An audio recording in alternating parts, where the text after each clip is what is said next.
ತಲೆನೋವು ಎಲ್ಲರಿಗೂ ಬರುತ್ತೆ. ಆದರೆ ಇವತ್ತು ಒಂದು ಆಶ್ಚರ್ಯವಾದ ತಲೆನೋವಿನ ಒಂದು ಸುದ್ದಿ ಹೇಳ್ತೀನಿ.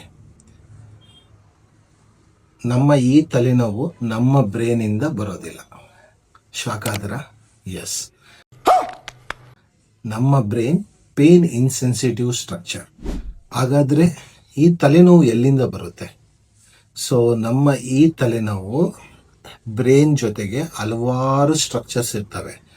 ಅದರಲ್ಲಿಂದ ನಮಗೆ ತಲೆನೋವು ಬರುತ್ತೆ. ಅವುಗಳು ಒಂದು ಬ್ಲಡ್ ವೆಸಲ್ಸ್ ಡೈಲೇಟ್ ಆದರೆ ತಲೆನೋವು ಬರುತ್ತೆ.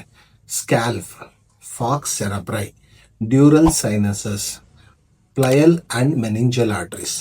ಇವುಗಳು ಯಾವುದೇ ಒಂದು ರೀಸನ್ ಇರಿಟೇಟ್ ಆದರೆ ಇದರಿಂದ ತಲೆನೋವಾಗುತ್ತೆ.